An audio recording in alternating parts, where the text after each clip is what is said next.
That is Logan Green. I am Brandon Baney. Hello. Like, It's been it's been a while since we've done one of these. It is the Treasure Valley Prepcast on IdahoSports.com, episode 2, season 4. The Treasure Valley Prepcast is presented by Meridian Plumbing, the official plumbing company of the Green household.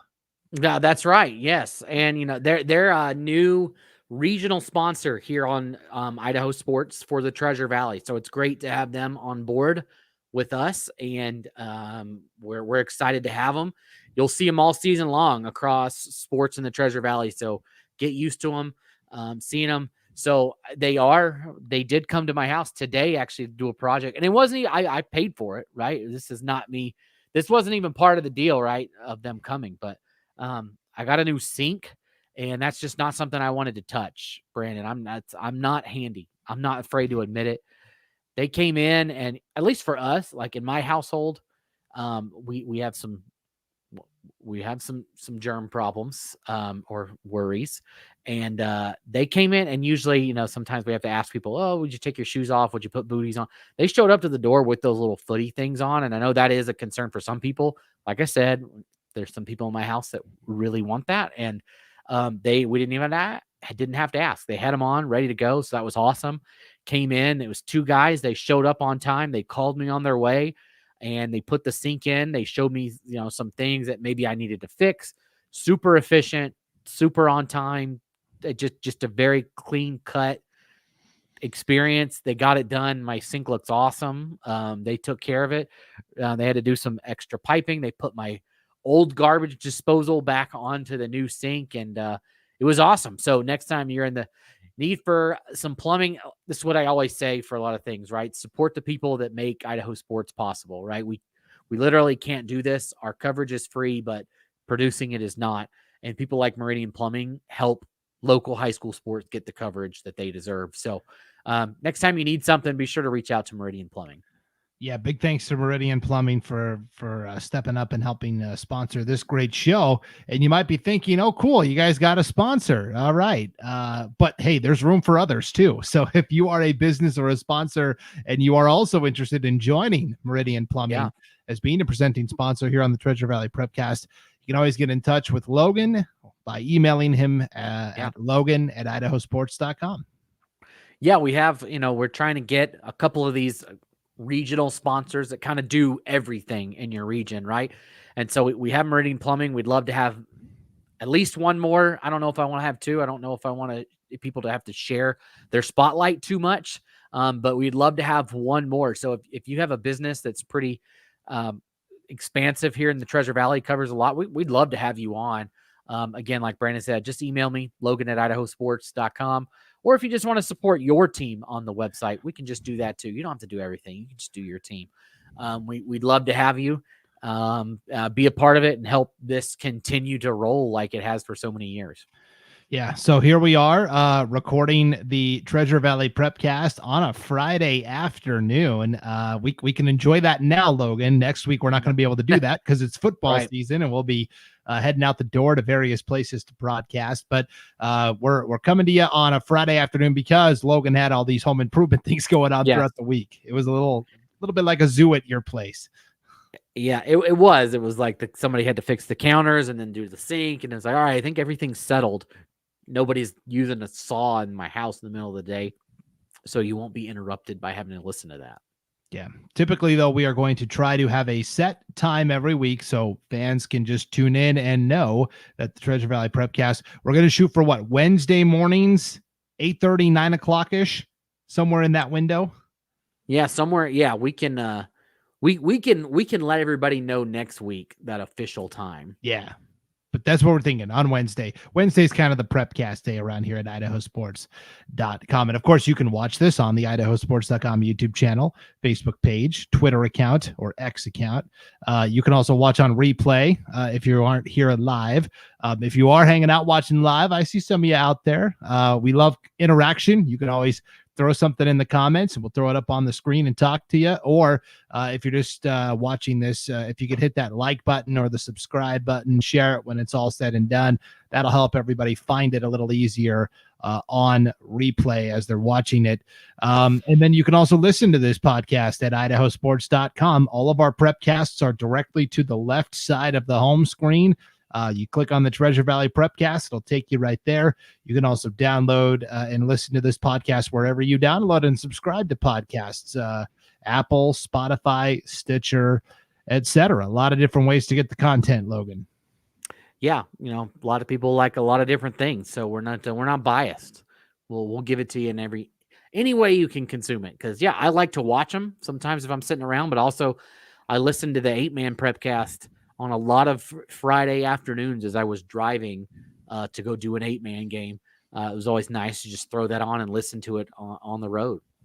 Yep, for sure. And so, if you're tuning into the video, you're going to see I'm dressed a little more casually than I normally am. Here's the rule, kind of the unofficial rule I've adopted.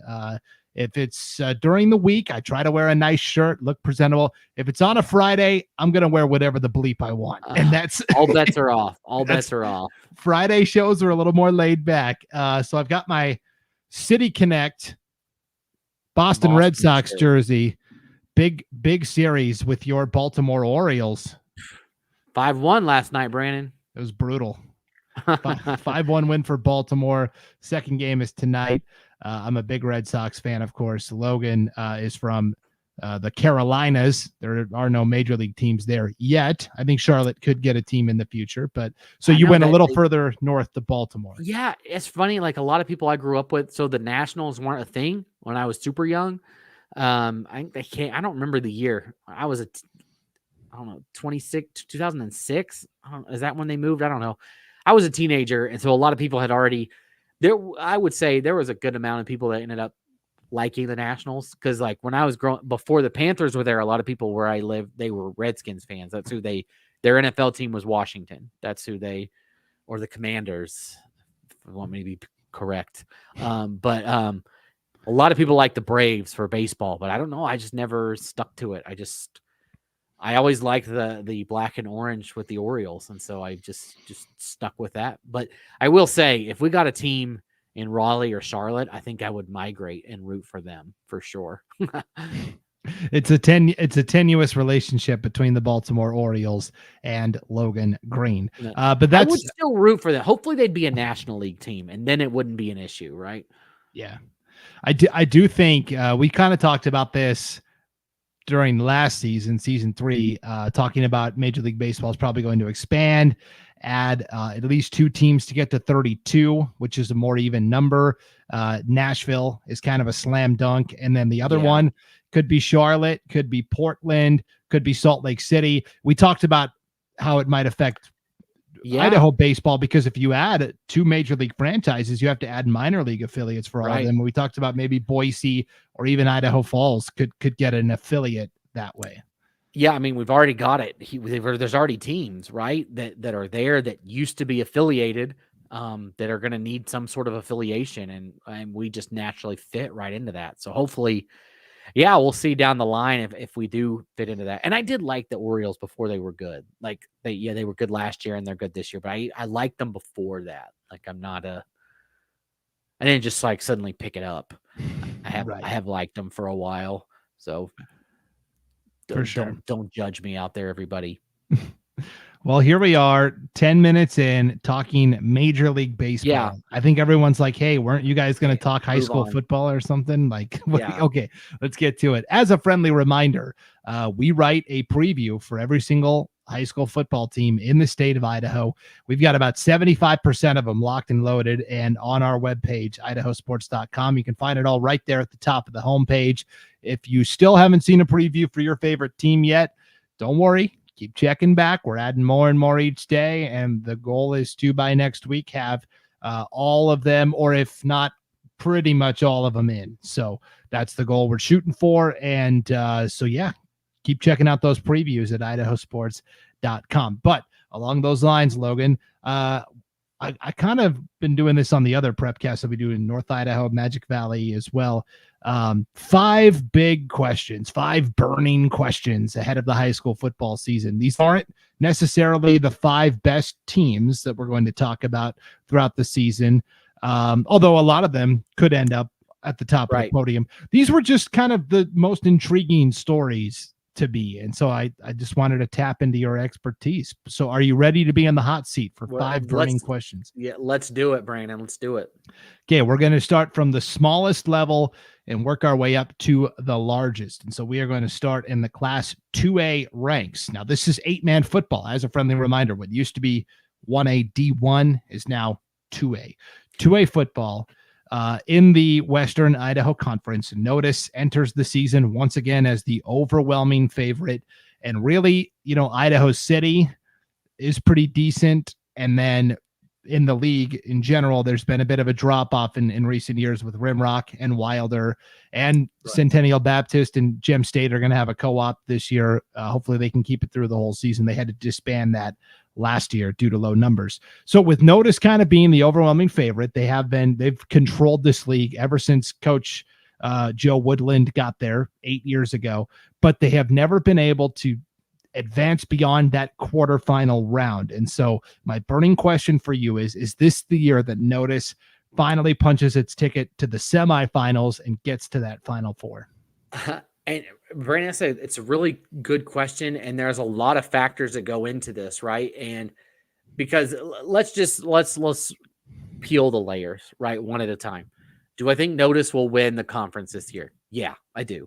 I think that Notice is set up well for success. They bring a lot of kids back, and not only that, they get kids back that weren't even a part of the team last year, that were injured, whether it be for the full season or all of the season. They had 2 guys that they were kind of, counting on to be there. Guevara and Campbell will be back for Notice, uninjured. Hopefully that's one thing Coach Woodland said in his preview, right? Is we got to stay healthy. We're not super deep. We got to stay healthy. They've got a good team. They've got good football players, but can they stay healthy? Because that's what you get into November. You got to be healthy, right? You can't have 3 players out, especially an 8-man, right? You can't have even just 2 players out. You're talking 25% of your team, right? That's out, and you can't have that. That's a tough thing to be able to recover from. Brandon, I like what Notice is doing in their scheduling this year. We saw it last year, and it didn't pay off. But this year they're doing it again, where they play these tough out-of-conference opponents to set things up early in the season. So we see that they're going to play Treasure Valley this year, who was not a semifinal, quarterfinal team from a year ago that lost to Rockland in the quarterfinals. They're playing Raft River, who we all know is a perennial, very good team. Didn't make state last year, I don't think, but every other year they're usually in the mix. There's Raft River's always around. Council was a very good team from a year ago, and Valley as well. They'll finish up the season with Valley. I feel like they played each other last year too. But they're fit, and I like where they finished the season. You don't see that a lot, Brandon, where you play a team non-conference your last game of the year. That's not a common thing. And Notice is doing that. They're scheduling a team out of conference last game, almost like a first round game. I think that's how I would look at this, right? A first round game that's not going to hurt you, almost like a mulligan, right? You get a chance to go against a team from District 4 who continually dominates, right? We see this at what is the 2A. This is going to take some time to get used to, but at the 2A level, 1A Division 1-year-old Oakley, right, ran through everything. Right, year in and year out, we saw Oakley always in the mix, Raft River in the mix, carries back down. But I like what they're doing. And you look at teams that have moved up, right? Teams that are no longer maybe in the mix. And that's not as much of a case from going to 8-man to 11-man. So it doesn't factor here. But players at other schools that are gone, maybe some teams that aren't as strong as they were last year. But I think, this is just me rambling. I think Notice has more of an opportunity than they've had in the past because of who they're bringing back, because of what they're doing with their schedule. And I think that they have the ability to get it done, but it's going to also come down to what we're going to see on the opposite side. We're seeing Kendrick move up, right? Kendrick is now going to be in this level. That's another monster that could potentially come across your schedule, right? Just some things to consider, right?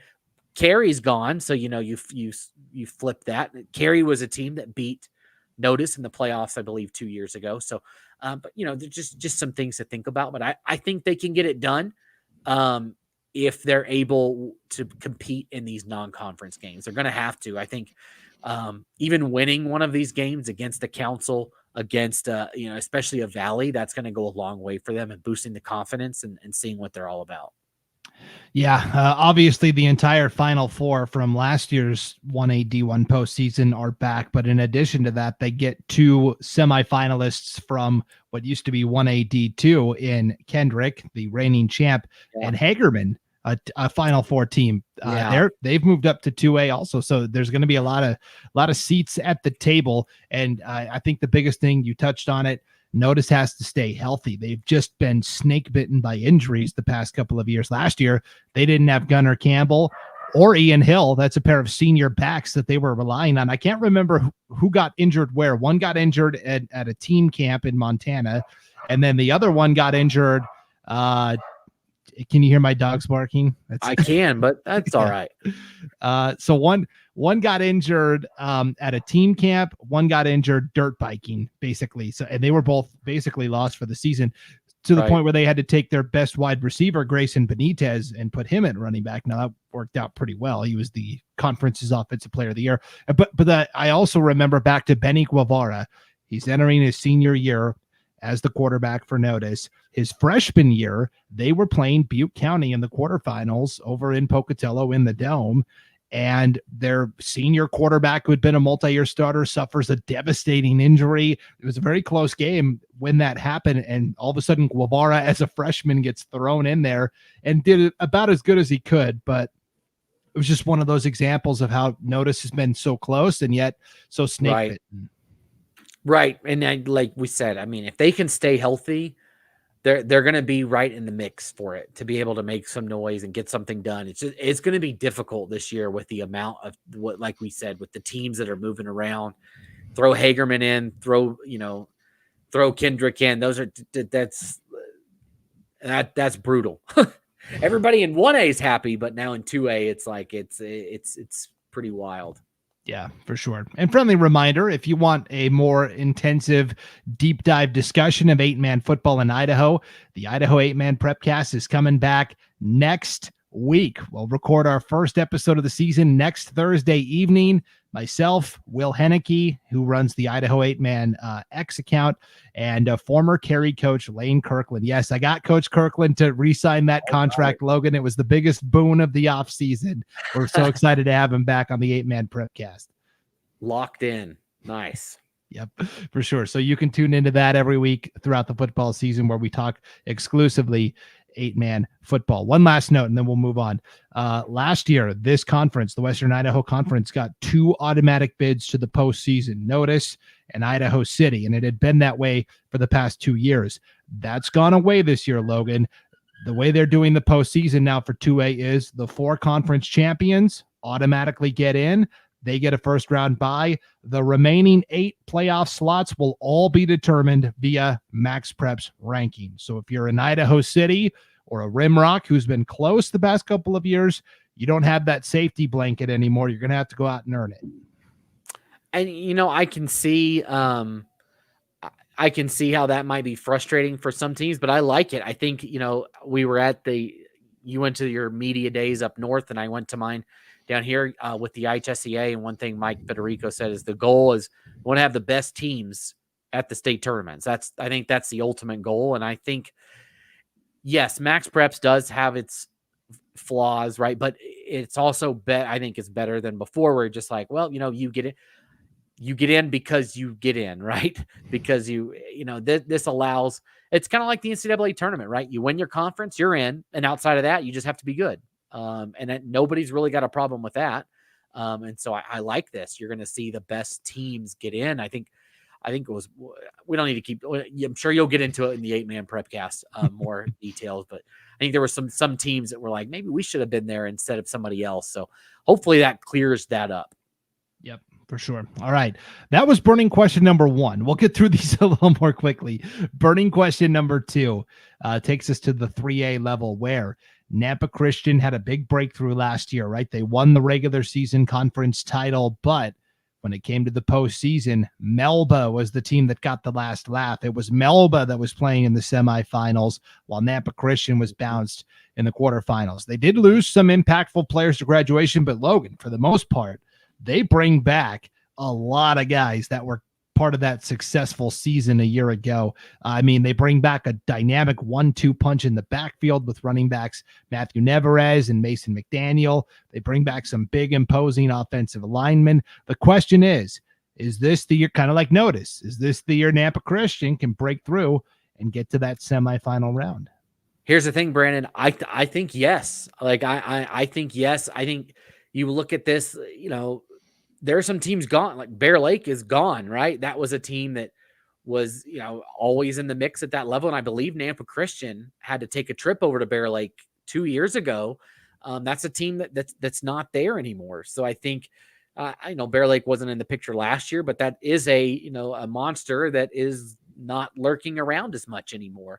And we saw Melba do it. This was a similar question. We kept seeing Nampa Christian, Melba make it and then get bounced in the quarterfinals. Melba breaks through last year and gets to the semis. We know that this conference can do it, that it can get done, right? We can see these teams make it to the semifinals. I think it can happen, Brandon. They are so stacked. They've got so many players back that is just the key feature in my mind is who's coming back. You don't have to fix you come into your camp at the beginning of fall, right? Or whatever you want to call this. It's not fall, but you call it fall camp, right? But where I don't have to teach these kids how to do this anymore. It's all right. I've done this. I mean, you look at your quarterback, right? That's always one of the big questions. Aiden Thompson, senior quarterback. He's played it 2 years, I believe. He's been the starter for Nampa Christian. So he's gone. He graduated. So he was gone, right? So he was gone. So I mean, that's a piece though that you have to fill in. That's what I'm. He is. Do you need to fill that in? And how is that? That'd be my only question, right? But you talked about the backfield, right? The 1-2 punch is there. You've got these guys that can come in and they're ready to go. But those other pieces, how are they going to fit in? But I think when you've got so many returning players with honors, 1, 2, 3, 3 first team players back, 5 second team players returning, a couple honorable mentions. You've got almost a dozen all conference players returning in a conference that did produce a quarterfinal finisher and a semifinal finisher, right? So you've got these pieces. And while, yes, you do lose some players like your starting quarterback, a couple of other key players like, they lost a couple wide receivers that they were counting on. I think some of these other guys coming in are going to be able to step up for Nampa Christian. And like you said, you got a line that's back. You've got those running backs that are back. I liked what I saw for last year from them, and I'm anxious to see what they can do this year from the Trojans. Yeah, I think if Nampa Christian can solve that question of who's our quarterback, there's Pete Dice is a junior competing for that spot. Carter Compton is a sophomore competing for that spot. And when we got our preview form back from head coach Daniel Jenkins, Tyler Zalagi, who was a first-team all-conference wide receiver last year, was listed as a wide receiver, but also as a quarterback. So they might try putting an athletic player there as well. So I think if they can get that component figured out, I think Nampa Christian's going to be in a great spot. Yeah, and you know what, Brandon? I think it might take a few weeks to figure it out. But they don't really have a few weeks to figure it out. When they start off the season with Declo, that's a tough game, right? A team that played in the state championship a year ago. But I like what they're doing on their schedule, right? We see them playing Declo, McCall Donnelly, Cole Valley Christian, and Fruitland. Those are their non-conference games. I guess Parma is technically a non-conference game too, but they're not. Parma's in their league now. Down. Parma moved down. Sorry, I'm thinking. Yeah, so Parma's down. So all of their non-conference games are against teams that are okay. Declo is the same level, but Declo is an elite team, right? Year in and year out, they are one of the best 3A teams in the state. I want to say 2A, but 3A. But then you go play McCall Donnelly, Coal Valley Christian and Fruitland. That is a heck of a way to start off a season. And and then that first conference game is Melba. So if you can get through your first 5 games still alive, and they might even be one of those teams that qualifies for state that potentially could have a record that is deceiving. I think you could see that based on how they're able to perform in those non-conference games. And so I think just take that for a grain of salt. If you see Nampa Christian down the line, you're like, they're 4-4. Are they really that good? I mean, you look at their schedule. This is a brutal way to start the season. And I don't think it's going to tell the full story, especially with those kids, coming in, learning that quarterback position. We're going to see how they end up at the end of the year. And I think that they'll have it gelling by the end of the year. Yeah, I totally agree. They beat Melba last year in the regular season finale to win the conference, got a first round bye, and then their reward was a rematch with Melba in the quarterfinals. And Melba, of course, won that game. Our boss, Paul Kingsbury, wants to know, will Coach Kirkland be wearing his cool Mountain Dew hat for the 8-man Prepcast? Paul, you're just going to have to tune in next Thursday night and find out. Yeah, that's a good promo, though.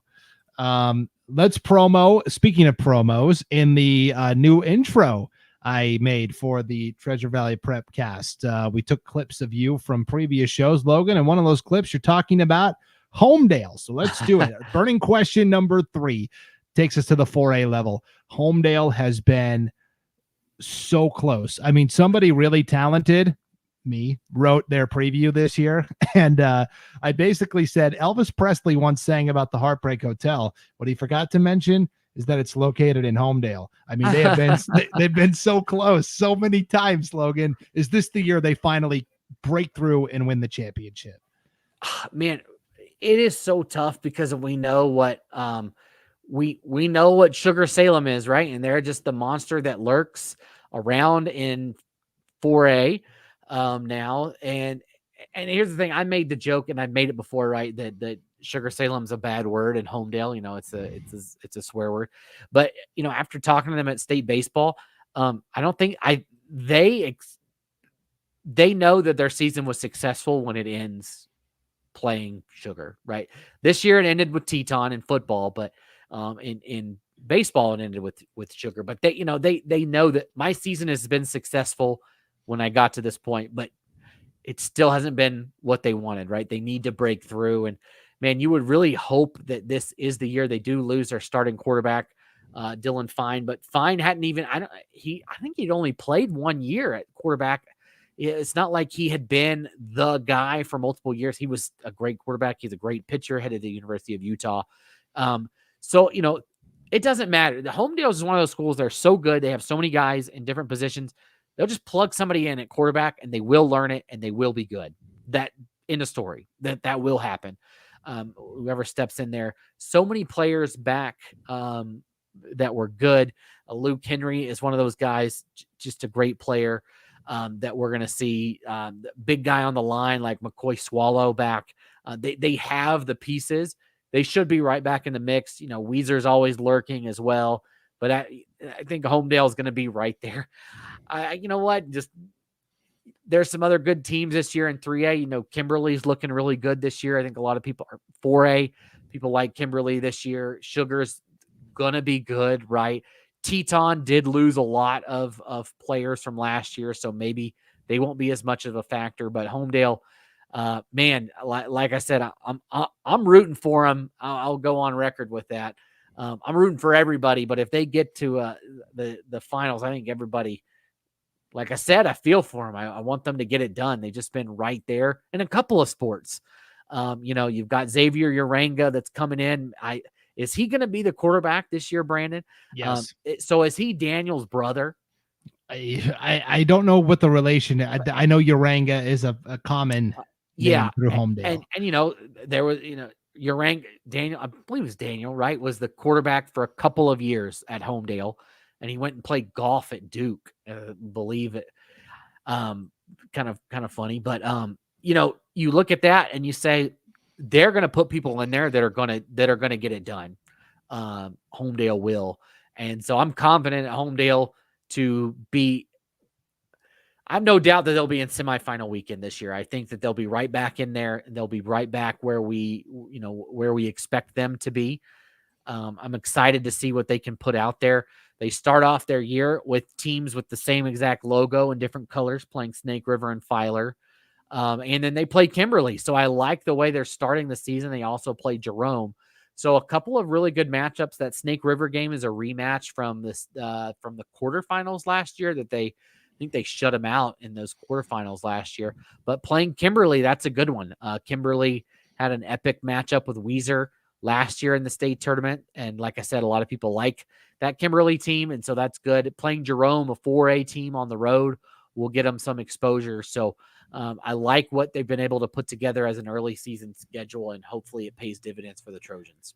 Yeah, one guy to keep an eye on for Homedale is Rafa Quinza, their outstanding wide receiver. They didn't throw the ball a lot last year, but when they did, they went his way. Him and Luke Henry are going to be a dynamic 1-2 punch on the perimeter. So I think Urang is going to be just fine at quarterback. Homedale, the last 6 years, Logan, has gone 60-8.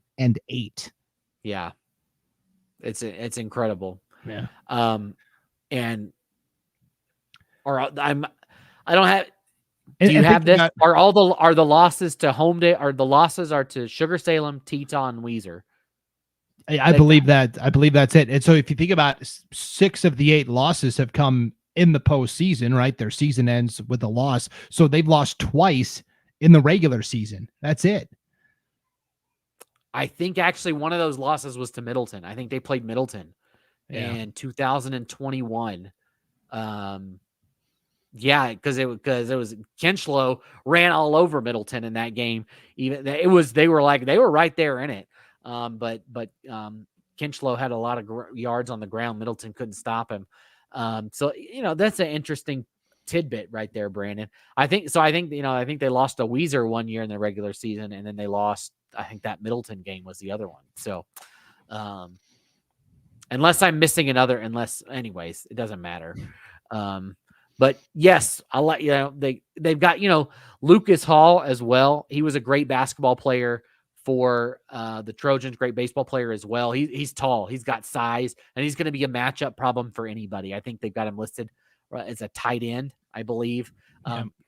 Throw that guy a pass up in the air, and he's going to outduel whoever's on him. He's a guy that can get. He's tall, man. He's a big dude. He's going to be a matchup nightmare as well. And sometimes that's all it takes, right? Is you just got one matchup that goes your way and it results in an extra 7 to 14 points, and boom, all of a sudden, that's what you needed to get over the hump. Yep. All right. Burning question number 4 takes us to the 5A level. We're going to go to Valley View here, Logan, where they had Bryony Robinson last year as a first-year coach. That didn't really work out. They're on their second coach in 2 years. I feel like this is a much better fit for Valley View. No offense to Coach Robinson, but he was coming from Oregon and had been in a lot of places over the years. This, to me, was a home run hire. Shea McClellan goes from Marsing to Valley View. Of course, Shea McClellan played at Marsing, then played at Boise State, had a very successful NFL career as a linebacker, most notably with the Chicago Bears. His coaching career started actually at a rival school. Marsing initially didn't hire him, so he went to Coal Valley Christian and was the offensive coordinator. Marsing finally came around and gave him the head coaching job. He took what was a program that was down in despair and got them, to the postseason last year and got them competitive again. And so being rewarded with another challenging job here at Valley View, can Coach McClellan, work his magic at Valley View this year? Yeah, Brandon, I don't see why not. The league has kind of struggled the last couple of years, and at least at a statewide level. Bishop Kelly obviously won the state championship, so not a knock there. But I mean, outside of that, the second place team had been, knocked out in the first round. That changed this year or last year when Skyview was able to knock off Shelley in the first round. But outside of that, it has been a struggle. And I think that the league is open, I feel like, behind Bishop Kelly. Maybe Skyview thrown in the mix there, but the league is a little more open than other leagues, I think, to find your way and compete. And they've got a lot of people back, and that's another key feature. They're going to have a lot of great seniors. Austin Belknap, he took the first play, and they played a game at Boise State that we did on Idaho Sports last year against, I believe it was Burley that they were playing. And he took the first play to the house, like 80-yard run down the sideline, just outran everybody. A phenomenal athlete. He can get it done. They've got a lot of other guys back, a couple first, Enixon is a returning first team all conference wide receiver that's back. Belknap also plays defense. They just have a couple of guys on this team returning, 2 first teamers, 1, 2, 3, 4, 5, 6, about 7 second team guys. They've got the pieces, and maybe it was, like you said, no offense to the old coach, maybe it just wasn't the right fit. But Shea, he's going to come in and he's going to do great. He was able to put Marsing in position to, we were talking about Marsing football, and that we don't usually do that. Like, you're right. Like that didn't happen often. He brought some pride back there, and Valley View is a team that if you are in the state playoffs, you don't want to see them. Like, they just find a way, and doesn't matter the sport. Valley View, I just feel like is so pesky, no matter what it is, that they find a way to win a game, whether it's basketball, whether it's football. We saw them go on the road as like a 15 seed a couple years ago and win a game. Valley View they just have that knack to them. I feel like they love to spoil people's seasons. And I think Shea McClellan will bring that to them, where not only they're spoiling, but they are the one that is looking, to make that run in the state tournament. Yeah, they had been coached by Lane Coffin for so many years, and he got them to the postseason pretty consistently. And yeah, they'd spring the occasional first round upset, but it's been a while since they've been really deep into the playoffs. And then, of course, last year they went 3-6 and missed out entirely. Coach McClellan obviously played linebacker at a high level for a long time in the NFL, and you would think, oh yeah, he probably coaches up the defense. I think he actually likes coaching the offense better. That's why I wasn't he the offensive coordinator when he was at Cole Valley. or something like that, which is ironic because that's really what Valley View needs, right? Is some defensive help. Last year, what they gave up 40 points a game. I mean, that game against Burley that we did, Burley just lit them up through the air. They really struggled, and maybe, can't hurt to throw in an NFL defensive player to say, hey, all right, defense, maybe let's fix a few things. Hey, you know what? If you can shave off 2 of these touchdowns, all of a sudden, if your offense is pretty good, then changes the record situation, right? Changes what you're able to do. So, I like what they're doing too with their schedule coming out. They've got some fun games. They're going to play Twin Falls and Bora to start things off, playing Nampa too. So they've got some good, fun matchups with some teams that are going to be in the 6A level. Yeah, for sure. 2 last notes, and then we'll wrap up here with, you mentioned the 2 returning first-team all-conference players, Mason Enixon, a wide receiver and defensive back. Cash Hance was a first-team all-conference defensive lineman, probably going to play linebacker this year. The caveat is both of those guys picked up all-conference honors at Marsing. They have transferred into Valley View to continue to be coached by Coach Shea McClellan. Enixon's probably going to play wide receiver and DB. Coach McClellan, when we asked, we sent out the preseason questionnaire, he returned it and said Cash Hance is a quarterback / running back / wide receiver / tight end. So just all over. Just throw him in there. Yeah. And then just to wrap up the hierarchy of the 5A Southern Idaho Conference this year, Bishop Kelly clear favorite. A lot of people are saying that second spot could be Skyview, could be Emmett. Nampa is a team they successfully petitioned down, so they're going to be in the 5A SIC. Nampa is a team that people have an eye on as well, and they've got a first-year coach in Ty Thomas. Okay, our last question takes us to the 6A ranks, where on paper, Rocky Mountain sure looks like the best team in this league, but as we so often know, you actually have to go out on the field and deliver there. So Rocky Mountain, best team on paper. Will they be the best team on the field this year in the 6A SIC?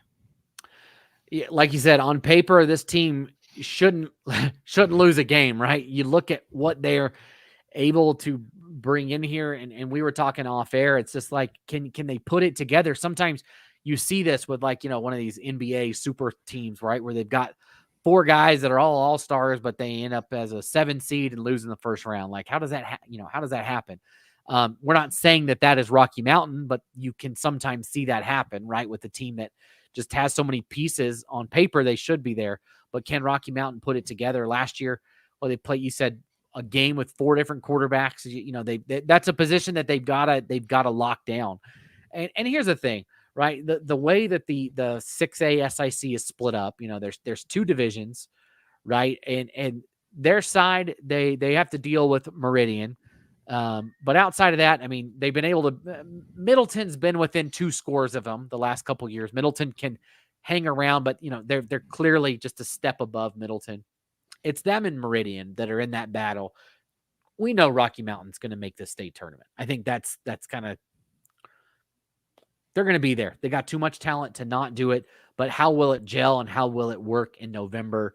It's so many great players, right? I mean, you look at who they're able to put back in there, and just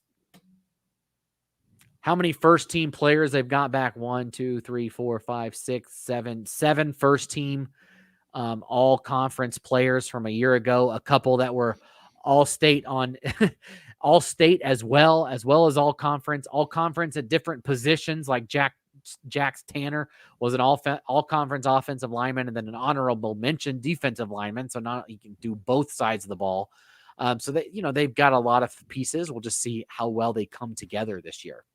You're looking at 5, at least by my count, 5 high-end Division I recruits on this Rocky Mountain team, in Caden Kimball Turner, who's probably going to play corner in college, might moonlight on offense at running back, Hayden Thompson at free safety, Rowan Rupp at defensive tackle and defensive end, Isaiah Reed at defensive end and edge rusher. He just committed to Nevada.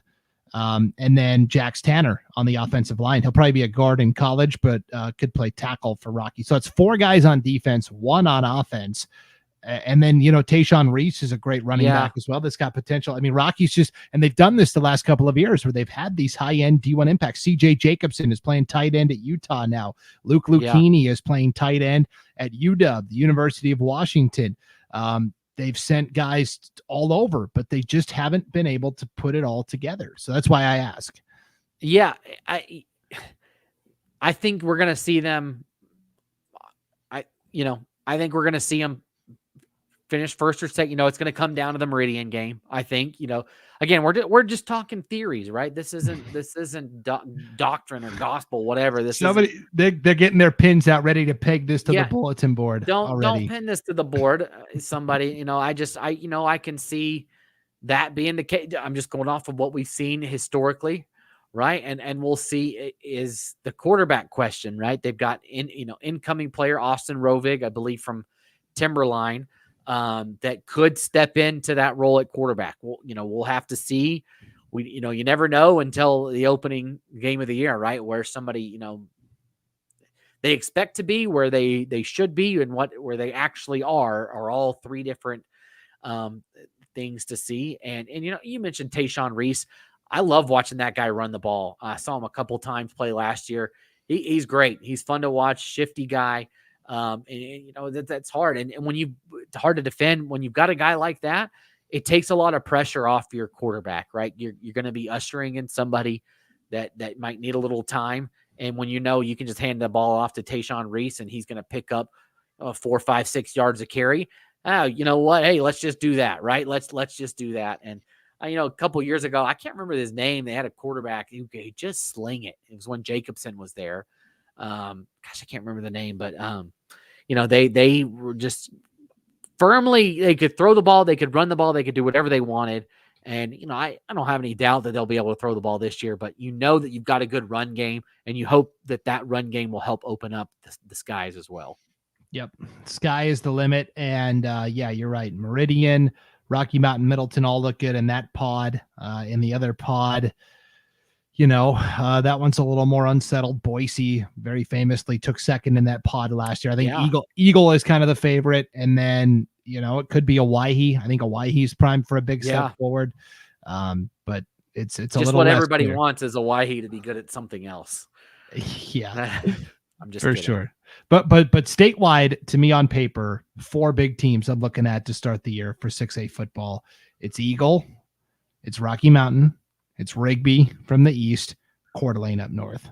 Man, Brandon, that Coeur d'Alene team last year in the state championship, I know they lost to Highland, but geez, that was a good looking team. And I think they've got most right. Their quarterback was only a sophomore last year. Man, he's got a couple more years, and that team looked good. They bring back a lot. They should be fun to watch again. Yeah, and Rigby lost Luke Flowers, their Division I quarterback, to the University of Montana. The last 3 starting quarterbacks for Rigby have all gone on to play in the Big Sky Conference. Keegan Thompson at Idaho State, Tiger Adolfo at Weber State, Luke Flowers at Montana. So who's taking over for Rigby?